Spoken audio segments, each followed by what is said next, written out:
5-5 मंत्रालय लिए बैठे रहते थे, तो सिर्फ और सिर्फ वसूली में रहते थे। इनको अपराध का ग्राफ उस समय दिखाई नहीं पड़ता था। अब ये जनता के बीच जाना चाह रहे हैं, धरना बैठना चाह रहे हैं। जनता इनको बेरोजगार कर दिया। इनके ड्रामा को समझ रही है कि जनता को कैसे बहकाने और भड़काने में लगे हुए। इनका काम है बहकाना, भड़काना। बंगाल में कोई कानून का पालन नहीं होता है, वहाँ गुंडागर्दी होता है, गुंडा का राज है। नमस्कार, स्वागत आपका लाइव बिहार में। मैं आपके साथ है संजीव सिंह। देखिए, मुख्यमंत्री नीतीश कुमार की कल तेजस्वी यादव से मुलाकात हुई है, जिसको लेकर के अब अलग अलग मायने निकाले जाने लगे हैं। साथ साथ तेजस्वी यादव लगातार इन दिनों क्राइम बुलेटिन जारी कर रहे हैं। इसको लेकर के जब अभी बिहार सरकार के मंत्री नीरज बबलू से सवाल किया गया तो उन्होंने साफ साफ कह दिया है कि तेजस्वी यादव नेता प्रतिपक्ष हैं और हो सकता है किसी काम से मुख्यमंत्री नीतीश कुमार से वो मुलाकात किए होंगे। लेकिन इसी बीच उन्होंने एक बड़ी बातें कही है कि वो कान भरने का भी काम किए होंगे, लेकिन अब कुछ भी नहीं होने वाला है। कान भरने से कुछ भी अब फ़ायदा तेजस्वी यादव को नहीं होगा। साथ ही साथ अपराध को लेकर उन्होंने कहा है कि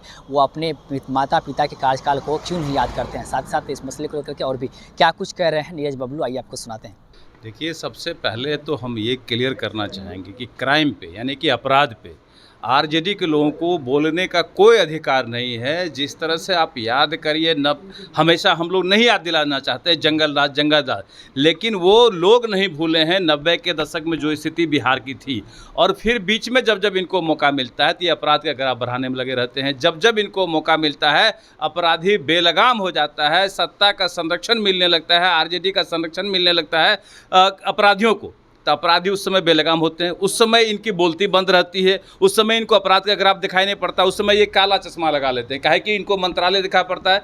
5-5 मंत्रालय लिए बैठे रहते थे, तो सिर्फ और सिर्फ वसूली में रहते थे। इनको अपराध का ग्राफ उस समय दिखाई नहीं पड़ता था। अब इनको अपराध दिखाई पड़ रहा है, अब इनको विकास नहीं दिखाई पड़ रहा है, इनको तरह तरह का गड़बड़ी दिखाई पड़ रहा है। अब ये जनता के बीच जाना चाह रहे हैं, धरना बैठना चाह रहे हैं। जनता इनको बेरोजगार कर दिया है। जब जनता बेरोजगार कर दिया है तभी जाएंगे जनता के बीच में। जब जनता मौका देती है उस समय हर कुछ भूल जाते हैं। उस समय विधानसभा को भूल जाते हैं। जहाँ से जनता का काम होना है वहाँ झांकने नहीं जाते हैं। एक हफ्ता का विधानसभा चला, झांकने नहीं गए एक भी दिन, लेकिन कहते अपराध का ग्राफ बढ़ गया, तो क्राइम बढ़ गया, तो भ्रष्टाचार बढ़ गया, तरह तरह की बातें करते हैं। जनता हर इनके ड्रामा को समझ रही है कि जनता को कैसे बहकाने और भड़काने में लगे हुए। इनका काम है बहकाना, भड़काना। बस नीतीश कुमार और तेजस्वी यादव की कल मुलाकात हुई है, उसको लेकर कई सारे सियासी मायने लगाए जाने लगे। अरे तो वो नेता प्रतिपक्ष हैं, अपने विकास के काम के लिए, बाकी काम के लिए अपने जाते होंगे, कुछ कान भी भरने की कोशिश करेंगे।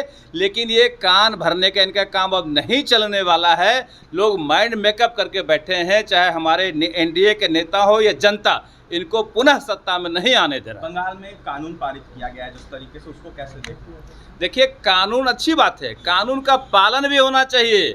बंगाल में कोई कानून का पालन नहीं होता है, वहाँ गुंडागर्दी होता है, गुंडा का राज है। अब देखें जिस तरह से बलात्कार करके लोग घूम रहे हैं, इससे स्पष्ट होता है कि पूरे देश में अगर सबसे खराब हाल किसी राज्य का है तो वो बंगाल है। जैसा कि आपने सुना कि साफ तौर पे बिहार सरकार के मंत्री नीरज बबलू ये कहते हुए नजर आ रहे हैं कि नेता प्रतिपक्ष हैं, किसी काम से मुख्यमंत्री नीतीश कुमार से मुलाकात किए होंगे, लेकिन वहाँ पर तेजस्वी यादव कान भरने का भी काम किए होंगे, लेकिन अब ये काम नहीं आएगा। बिहार की जनता जो है वो अब सब कुछ देख रही है, समझ रही है। मुख्यमंत्री नीतीश कुमार भी समझते हैं और साथ साथ अपराध को लेकर के भी उन्होंने कहा है कि इनके माता पिता के शासनकाल में क्या होता था, या किसी से छुपा हुआ नहीं है। क्या साथ ही साथ और भी क्या कुछ कह रहे थे नीरज बबलू, आप भी सुन रहे थे। आप भी अपनी राय प्रतिक्रिया कमेंट बॉक्स के माध्यम से दे सकते हैं। आप देख रहे थे लाइव बिहार। बहुत बहुत धन्यवाद।